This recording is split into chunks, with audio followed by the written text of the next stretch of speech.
I never dreamed that I would have to face the prospect of not living in the United States of America, at least not the one I've known all my life.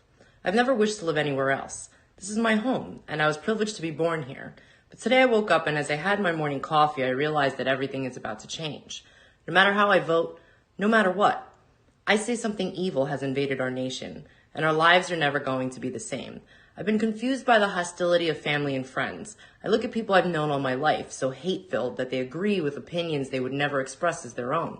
I think I may have, entered the twilight zone. We become a nation that has lost its collective mind. You can't justify this insanity. If a guy pretends to be a woman, you're required to pretend with him. Somehow, it's un-American for the census to count how many Americans are in America. Russians influencing our elections are bad, but illegals voting in our elections are good. It was cool for Joe Biden to blackmail the president of Ukraine, but it's an impeachable offense if Donald Trump inquires about it. 20 is too young to drink a beer, but 18 is old enough to vote. People who have never owned slaves should pay slavery reparations to people who have never been slaves. People who have never been to college should pay the debts of college students who took out huge loans for their degrees. Immigrants with tuberculosis and polio are welcome, but you'd better be able to prove your dog is vaccinated.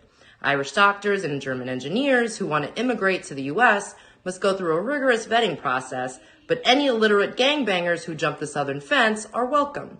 $5 billion for border security is too expensive, but $1.5 trillion for free healthcare is not.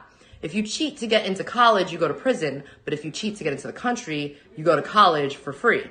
People who say there is no such thing as gender are demanding a female president. We see other countries going socialist and collapsing, but it seems like a great plan to us. Some people are held responsible for things that happened before they were born, and other people are not held responsible for what they're doing right now. Criminals are caught and released to hurt more people, but stopping them is bad because it's a violation of their rights. And pointing out all this hypocrisy somehow makes us racist.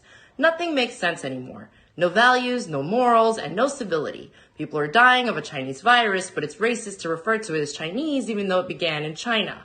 We're clearly living in an upside-down world where right is wrong and wrong is right, where moral is immoral and immoral is moral, where good is evil and evil is good, where killing murderers is wrong but killing unborn babies is A-okay. Wake up, America. The great unsinkable ship, Titanic America, has hit an iceberg, is taking on water, and is sinking fast. Speak up.